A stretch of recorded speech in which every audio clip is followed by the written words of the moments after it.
Buzz, buzz, buzz, Yellowjackets Hive, and welcome back. It's been a minute. I'm your host, Emily, here with another fun topical hiatus episode covering our favorite show, of course, Yellowjackets. Now, before we dive into today's topic, I have a few quick updates that I want to go over. First, if you happen to live in Florida, specifically the Tampa Bay area, or if you happen to maybe be traveling in the area the weekend of October 3rd through the 5th, mark your calendars because Scaradice will be in town, which is a local convention. It used to be referred to as Spook Lala, but they recently rebranded. Now, why am I bringing this up? Two reasons. Number one, I'm going to be there.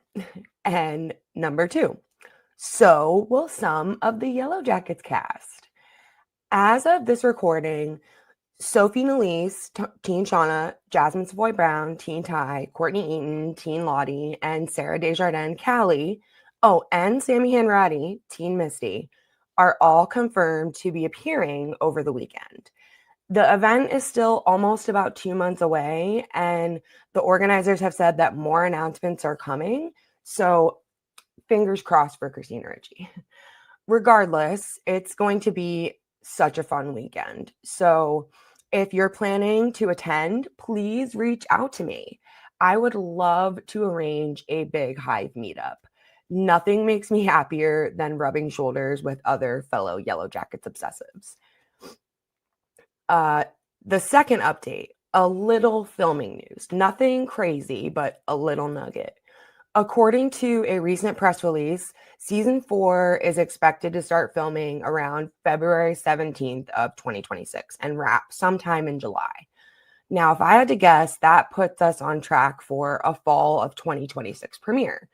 So that means we're probably about a year away from promotions and trailers. And I have a feeling that this year is going to fly by. I have a lot to look forward to in the meantime, so I don't really mind waiting a little while for more Yellowjackets.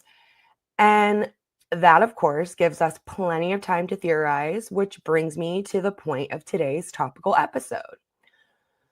Now, we still have one big fat mystery left to unravel about, and it might just be the biggest question that we have of the entire series.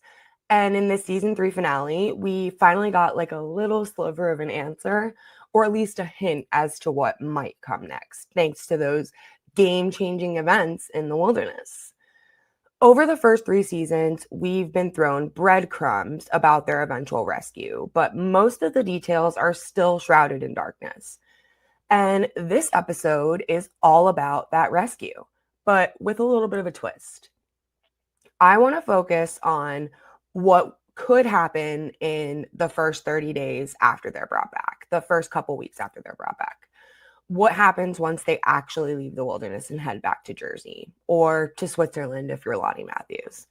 So let's put our theorizing hats on and talk about what could unfold after Nat makes that fateful phone call. Let's start simple. What exactly do we know about details regarding their rescue in general? We know they were rescued after about 19 months in the wilderness. That puts their actual rescue sometime in the early winter of 1998. We now know that Natalie is the reason rescue eventually reaches them, thanks to what we saw in the season 3 finale. Her and Misty managing to fix the sat phone, and then Nat making that trek up the mountain to place the actual call. We know they were found by someone, and I'm assuming by someone that was tied to that phone call. We know the only reason that they even had the phone in the first place was because of the run-in with the frog scientists. And from that very brief flashback that we got in episode 201 of them boarding the plane back to Jersey, presumably, we visibly see Misty, Shauna, Lottie, Natalie, Thaisa, and Van. That is all I can confirm from memory, but correct me if I'm wrong, guys, who we visually see. We also know that some of them didn't even want to be rescued. And just wondering, can you get Stockholm Syndrome with a place and not just a person? I'm asking for some friends. We know there were a lot of moving pieces that had to fall into place for Natalie to even make that call. Fixing the phone, distracting Shauna long enough for Nat to get away, Hannah and Nat swapping clothes so Nat would be harder to track down, which was really smart thinking on Hannah's part. And then finding a high enough spot that was clear of tree coverage to get a strong enough signal to actually reach someone with the sat phone. That was a lot of planning for a group running on almost no resources. We also know that the plane had been about 600 miles off its proposed course due to bad weather, or so it's to be believed at this point, which created a massive search grid after the crash. And that's probably a big reason as to why they weren't found right away. The search area was just too large. And finally, we know that they have some agreed upon story that they fed to the public about how they survived that long with no real resources except for each other. But really, that's the nutshell version of what we truly know about their rescue. When it happened, who was there, who got them out, and who actually made it back from the wilderness at all. Now, to move on to the details that we don't know surrounding their rescue. And this is kind of an extensive list. I tried to keep it as organized as possible, but you guys know how Yellowjackets is. 1 minute you're focused, the next you're spiraling into 3 different tangents. So consider yourself warned. First and foremost, we don't know who ends up rescuing them. Yes, we know Natalie made contact with an actual human being back in civilization in the finale. He heard her. She confirmed that much. But we don't know what she's going to say next, how they're going to figure out her location, or who the hell the person is on the other end of the phone. Here's a little speculation for you. We know that the sat phone came from the frog scientist camp and was supposed to be used in emergency situations. I would say that this constitutes as an emergency. So is it possible that whoever answered that phone is affiliated with the university those scientists work for, which I believe was Keene University? I know it was KUH, and the H stood for herpetology. I think I'm saying that right. If that's the case, then it's possible that this person had been waiting for the off chance that the scientists were to call in for some reason. But if that's true, it opens up another question for me. Why is a random girl from a New Jersey soccer team calling from a frog scientist sat phone in the middle of the Canadian wilderness? Natalie could explain it easily enough, I guess. Like, say they stumbled upon the empty camp and took it because they were desperate, which would be totally believable. Who would expect teenage girls to be capable of half the things that we've seen them do out there? Now, because this is a sat phone, things get a little interesting. I did a little research into how they worked in the 90s, and here's the short version. Most of them use something called low Earth orbit, which is just a fancy way of saying that the satellites orbit the Earth closer to the surface of the Earth, about 400 to 700 miles above Earth. And they orbit around every 70 to 100 minutes. Because they're constantly moving, a solid connection only lasts a few minutes before the satellite moves out of range, and you have to wait for the next one to swing around. A fun fact, low Earth orbit systems can track a phone's location using Doppler navigation. It's not perfect, it can be off by miles, but it would still narrow things down a lot more than the massive 600-mile search grid that they were working with before. So maybe, just maybe, Natalie's call could actually lead rescuers right to them, if the show sticks to how things work in the real world. And that's a big if. Looking at you, creative liberties with the black box. One of my big questions is, who did Natalie actually call? I don't recall seeing her physically dial any numbers before hearing the man's voice. From memory, it looked like she was watching the phone for those little green lights to light up, which meant that she had a strong enough signal to connect. So who picked up? Was it 911? Most sat phones require you to enter a country code before dialing. So would she have even known to do that? Were there directions on the phone explaining how to make a call? Let's say she did. 911 kind of seems like the most logical choice for a 17 or 18-year-old in that situation. But maybe it wasn't emergency services at all. Like I mentioned earlier, it could have somehow been connected to Hannah and Edwin, or maybe it was just some random person on the same frequency who happened to be close enough to answer. Bottom line, there are a lot of ways that this could play out from here, and we're still completely in the dark. Now, on to the next talking point, the immediate aftermath of their rescue. What do we know? Basically nothing. All we've seen is that tiny flashback of them being rushed onto a plane that's supposedly taking them back to New Jersey after rescue finally reaches them. From what I've read and heard through the Yellowjackets grapevine, the post-rescue scene in season 2 might have actually taken place in Seattle. The girls were boarding the plane and being swarmed by media. Why Seattle?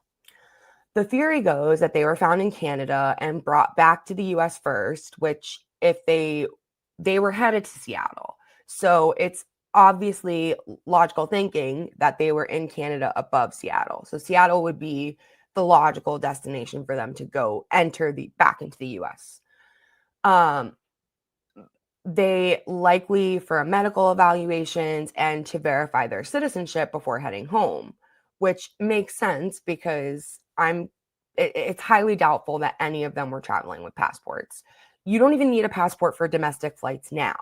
And their original flight wasn't supposed to cross the Canadian border, so none of them would have been prepared for that.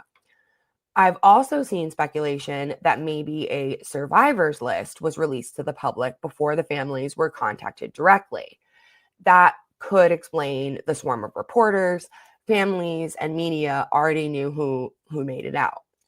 Now, there has to be a protocol for this kind of search and rescue situation. And you know me, light theorizing turns into, let me just quickly research this for an hour. Here's the short version. We assume an initial search and rescue was launched after the crash or when the missing plane report initially came in. But because the plane was 600 miles off course thanks to bad weather, the search grid would have been way off. They may have been working from the aircraft's last known point of contact, which would have complicated things even further. Once Natalie made that sat phone call, and remember, those can sometimes be pinged for location, it would trigger an investigation to confirm whether it's a valid rescue situation. In this case, obviously, yes, it is. Then the real search begins, factoring in the last location of the missing party, who spoke to them last, their mental and physical state during that contact. And here's a part of it that I found really interesting. Each search and rescue case is handled individually because the circumstances obviously vary widely. Teams use statistical probabilities from a lost person behavior database to predict likely scenarios based on the missing person's category, which can be anything from a hunter to a skier to a person experiencing depression even. From there, a tailored search plan is built with dedicated teams and volunteers. And outside resources in these situations are huge. Dogs, human trackers, helicopters. Fun fact, helicopters are actually more effective on cloudy days because sunlight can cast shadows that hide people from view. Searches usually continue for as long as there's a reasonable chance that the person is still alive. So maybe Natalie keeps in touch with mystery phone guy during all of this, letting them track her location more accurately while the team moves in. And yes, I realize I've wandered into tangent number 1 for this section. Yellowjackets' brain strikes again. Back to what happens after they re-enter civilization, medical treatment. I imagine they'd be separated for individual evaluations and grilled about how they managed to survive for so long in the elements. And what about Van's scars? Why, yes, my wolf mauled face healed remarkably well after my Girl Scout teammate stitched me up with a fishing hook. No way that doesn't raise a few eyebrows. Some of them could have had malnutrition, frostbite, or general exposure related issues. And then there's Lottie, who somehow gets shipped to a psychiatric facility in Switzerland. Was her dad just powerful and wealthy enough to pull her out of this official process entirely? Could he have handled things privately before she was subjected to the same questioning as the others? Maybe. Money does talk. But 19 months is a long time to be missing. I feel like authorities would want every survivor interviewed, regardless of her father's resources. So, did they all stay in a Seattle hospital for weeks to recover their strength, or were they quickly checked over and sent back to Jersey to rest? With the scraps of information that we have, it's kind of impossible to say. Regardless of where they get medical treatment, there's no way they're getting out of being looked over by medical personnel. Could they possibly have questions about the shape the girls were in when they were found? Would they be able to tell they had actually eaten people in order to stay alive via medical testing? And then there's the whole law enforcement side of this debacle. There is no way a plane full of high school soccer players that crashes 600 miles off course in another country, no less, wouldn't trigger a massive investigation into why and how. Some fans think authorities wouldn't press too hard because the survivors would be already dealing with unimaginable trauma, which is valid. But if the NTSB gets involved and the Rocky Mountain Canadian Police, since we're talking about Canadian territory, there will be questions at some point from someone. So here's a running theory that I have. Nat makes the call. Eventually, she makes her way back to the others and tells them help is coming for real this time. There's nothing they can do to stop it or handle it, Shauna. So they hold a big group meeting. They know they need to get their ducks in a row fast before the rescue team shows up. So they come up with a streamlined, sanitized story. Just enough detail to make it plausible without spilling anything that could land them in deeper trouble. Jackie froze to death outside. Leave out the midnight feast part. Crystal vanished in a snowstorm. Never seen again. Javi fell through the ice while fishing. No need to mention the hunt. Mari accidentally fell into one of their animal traps. These kinds of tragedies sound terrible, but they sound believable. And they won't make authorities suspect that they were dividing into factions and hunting each other. Not exactly sure how they would explain away Coach Ben unless they actually tell the truth about finding the cabin and the fire, and that after that happened, they separated from him and they haven't seen him since. Which leads me to another mini tangent real quick. I personally, at this point, think they won't even mention the fact that they ever found the cabin in the first place.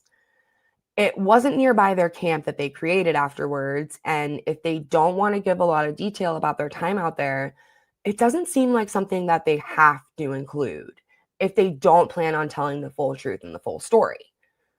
But how will they explain Coach Ben? Will they say he died in the initial crash like Coach Martinez, or say he died from exposure to the elements? It could go a lot of ways given just how little we know. Back to their story. We already know that they had a tagline. Shauna says it to Jessica Roberts in the pilot episode. We starved and scavenged and prayed for 19 months, which I love this line. One of my favorite lines of the entire series because of its double meaning with the word pray, P-R-A-Y, and P-R-E-Y, which is just so clever. Ty says the same thing to Diane Raffleson at the fundraiser for her campaign in season 1. If I had to guess, it was Ty that came up with this story idea because she's pragmatic, she's strategic, and she knows how to spin a story. Everyone else probably agreed because what choice did they have at that point? Here's something that still kind of stumps me though. Why not just admit to the cannibalism outright? Being stranded for 19 months with no food, no game, and no way to kill the game if they even find it, assuming they don't admit to finding the gun, It's kind of assumed that that's where things went. The Andes crash survivors did it in the 70s, and the world more than understood. But maybe they had feared admitting to how they did it, the rituals, the hunts, which would have blown the lid off everything. But again, they didn't have to include those details. Some fans have theorized that there could be more initial survivors than we think, and that one of them talks after being rescued. If so, maybe the group takes care of that loose end. Maybe Jen. I read a theory that Melissa actually fakes her suicide because she's upset or devastated that her best friend dies after rescue, her best friend being Jen.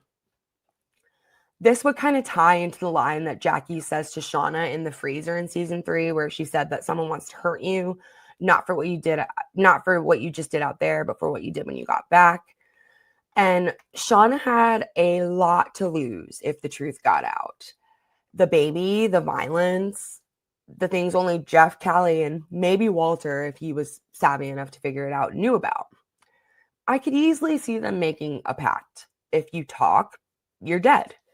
And maybe someone assumed being out of the woods meant being out of danger and found out the hard way that that wasn't true.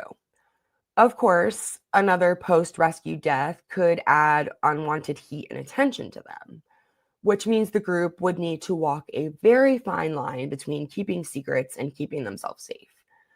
And that's the perfect segue into our next point, a possible lawsuit. We've already had some hints sprinkled in throughout the show that this ends up happening after their rescue. Way back in season 1, when Adam was still in the picture, Shauna Googles herself. And I actually found a screenshot of that search that ties directly into what we're talking about. So let me pull that up for you guys. Okay, here it is. Now, this is a really small snippet, and you can only read a couple words, but you can tell that it says regards to the suit brought on by the families of, and then we see and flight crew, including team member Laura Lee, team member Lottie Matthews. So suit obviously means lawsuit brought on by the families. The parents probably sued on behalf of the girls. But yeah, so this is pretty direct evidence that someone eventually files some type of lawsuit related to the crash. And that would explain a lot, like how Nat could afford her drug habit and her Porsche. It would explain how Jeff had the money to start up his own business and how he and Shauna bought a house. And Van being able to open up her own video store. And it could even explain how Lottie funded her intentional community. We know her dad wasn't exactly her biggest cheerleader, so maybe she didn't have direct access to family money. And if I had to place a bet, I could see Jackie's mom spearheading the whole lawsuit operation. She just had that, I want to speak to the manager energy. Not that a lawsuit in this case wouldn't be warranted. A bunch of teenagers lost their lives in a horrific accident, and their families deserve to be compensated for that. But Jackie's mom is still hosting yearly birthday brunches for her and keeping her bedroom frozen in time. She's never moved on. So pushing for a lawsuit in this case tracks. The lawsuit would be civil, of course, and I guess it was a wrongful death suit filed on behalf of those who died in the crash. If the public believes everyone who died out there did so because of the crash itself, that's potentially quite a long list of families lining up to sue the airline or the manufacturer. I'm not an aviation law expert. I am a paralegal student, though. This is not my specialty. I did do a little research, though. But I do know that jurisdiction gets tricky. Since the crash happened in Canada, the case could potentially be tried there. It could be tried in the state where the tickets were actually purchased, which would be New Jersey, or where the airline's headquarters are located. If I had to guess, though, whoever they sued would want to settle quickly before the case could go to trial and any juicy details could go public. The media is still obsessed with them years later, so you know the mystery was always there. And the media is still having interest in the survivors and their stories, such as featuring articles and 25 years later, makes me think that they were never really given a ton of details to begin with. Yes, 25 years is an important anniversary, but the news is filled with tragedies, so it could have easily been forgotten. If the girls didn't talk to the press right after being rescued, why would they suddenly spill everything in court? A settlement would keep their secrets buried. The only way any details would have ever been released publicly is if the case actually went to trial and a verdict was reached. That would have been that would have allowed for the actual verdict itself and the court documents to be made public record. Now, here's another wrinkle I don't think fans have considered. It's possible that the lawsuit was filed before the team was rescued. Families could have declared them legally dead after a certain amount of time and then pursued a wrongful death case. The timing might be tight, though. Civil cases often take a year or more from start to finish, so maybe the math doesn't add up in the real world. But this is Yellowjackets, and the creators have bent reality before. I also wonder whether the actual plane wreckage is ever found. If they aren't rescued from the crash site, maybe it stays hidden. We do see a magazine cover in the pilot with a plane in the woods photo, but it's possible that that could have just been a stock image. No lipstick, SOS gone to lake message in sight. And really, you don't even need a body to prosecute a murder case in real life. So they wouldn't necessarily need to find the plane to prove trauma and loss in a civil suit. But if they did end up finding the plane, they would find human remains. Coach Ben's anyways, unless they bury his bones before rescue shows up. And that would open up another can of worms they don't want getting out. But finding the plane wreckage could help officials possibly narrow down whether the crash was a result of a mechanical issue, like whether that was partly responsible or played any type of role in the crash. I don't know which way it's going to go at this point, but we do know their camp isn't located near the wreckage itself. So if they are found at their new camp or another location, it's possible they never find the wreckage at all. And then there's the question of how rescue is going to impact their relationships with each other moving forward. Will they initially band together and trauma bond, or do they immediately go their separate ways and steer clear of one another at all costs? If they care about appearing normal, some interaction would probably be recommended, at least to make things look as normal as they can, given the gravity of what they've been through. From what I know, survivors of traumatic ordeals often stick together because they feel understood by one another. So I expect a little bit of that post-rescue bonding before they go their separate ways, which we know eventually does happen. My question, though, is that separation intentional, or does it happen gradually, like most friendships after high school? They just fizzle out and only the strongest bonds remain. We do know that they all reunite for Shauna and Jeff's wedding. And since Callie was born in 2004, per her birth certificate that Misty had tucked into her trusty binder, my assumption is that they were married a few years before that, maybe sometime in between 2000 and 2002. Any sooner than that would kind of feel a little tacky. And Shauna had to feel some guilt about marrying her former best friend's boyfriend. And I wonder if Jeff had any himself. And how long after rescue do Van and Ty break up? Or do they end things in the wilderness before rescue even arrives? We know that Ty is afraid of how they will be perceived by the outside world. She said as much to Van in episode 8 of season 3, when they thought that Kodiak was going to leave them to rescue. So that fear is definitely lingering in the back of Ty's mind. And we also know she eventually leaves Van behind for the veneer of respectability and her high-powered law career, and that she dated a lot of beautiful women in college. So their split had to have happened before all of that. And honestly, I can see Ty walking away the second the rescue team shows up. That would absolutely crush Van, but Ty can be cold, even to people she cares about. We have seen that. Will Misty still try to cling to Nat for dear life after they're brought back? I can see Nat piecing out the second she gets the chance, putting as much distance as possible between herself and all of that pain. I mean, she had a freaking Porsche sitting in a storage locker, not being used. She told the storage locker guy, Dave, that she hadn't been home in a very long time. She's always seemed like the type to run from her feelings, and we know that she used drugs to numb her pain. And what about Natalie and Travis? Do they gravitate towards each other again? We know they reconnect in the post-rescue timeline. We've seen flashbacks of them using together as adults. Everyone always says they were toxic for each other, so how did they arrive at that point? Were they just company in each other's misery? I don't think that either of them was able to ever truly move on from what they experienced. Scratch that. I don't think any of them were able to truly move on, except for maybe Misty. Being rescued could throw the entire group dynamic into chaos, or just quietly disband them altogether. I mean, they seem to avoid each other like the plague in the present day, and that had to start somewhere, unless that was their plan intentionally all along, to steer clear of one another.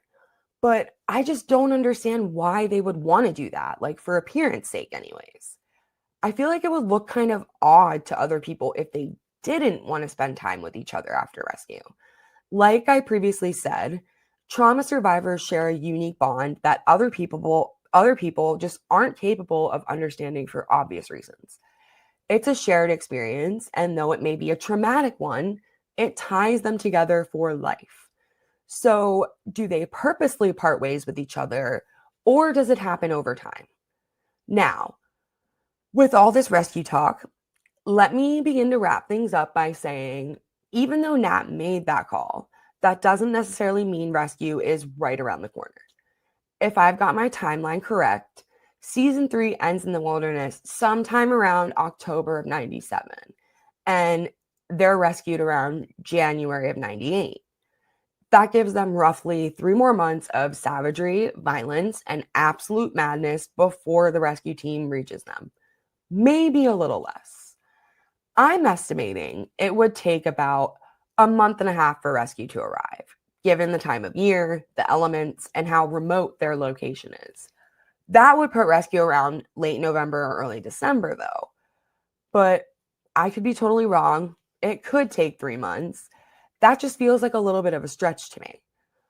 For comparison, the men responsible for getting help to their teammates in the Andes crash hiked over 35 miles in 10 days at an elevation of over 14,000 feet on the side of literal cliffs and mountains. And they brought rescue back in 1972. And they did that without a sat phone, which Nat now has access to. So I can't quite see a full 3-month delay. But again, anything is possible within the Yellowjackets universe. The creators have hinted that if we do see rescue in season 4, it will more than likely be at the very end of the season, which means the teen timeline pacing will slow way down.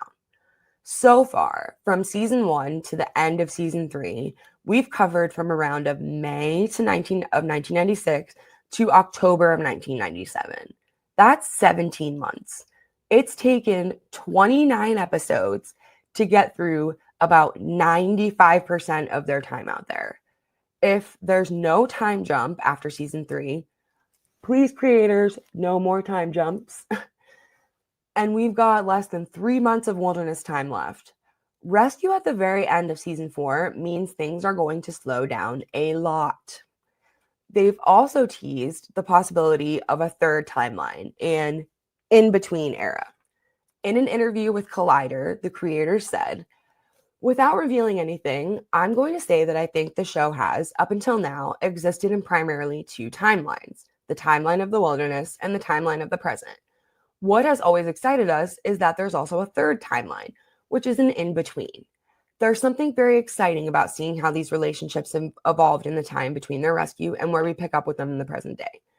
How does one really readjust to polite society when you've gone to, as Bart said, the factory default settings of what human beings are capable of?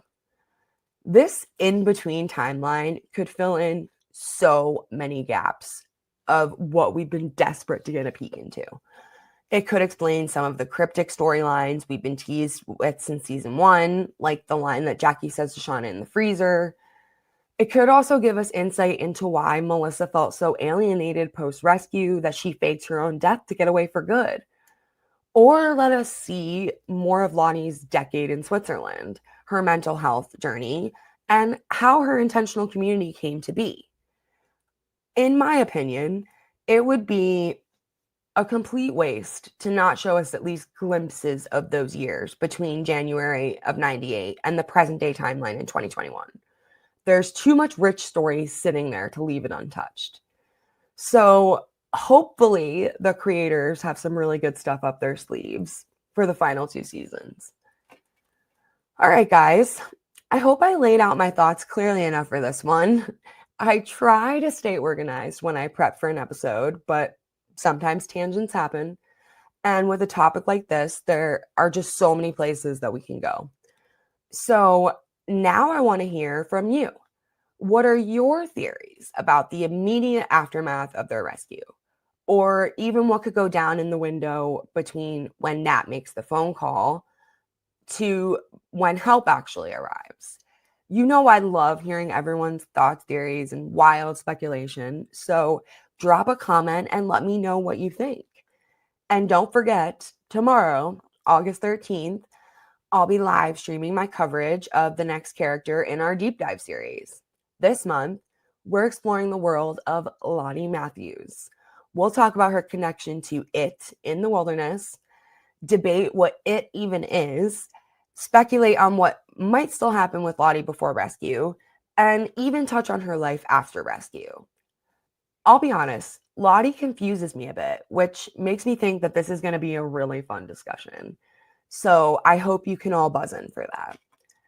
I'll be releasing more topical episodes here and there over the next few months because as long as there's something worth talking about in the Yellowjackets verse, you know I'll be right here doing just that.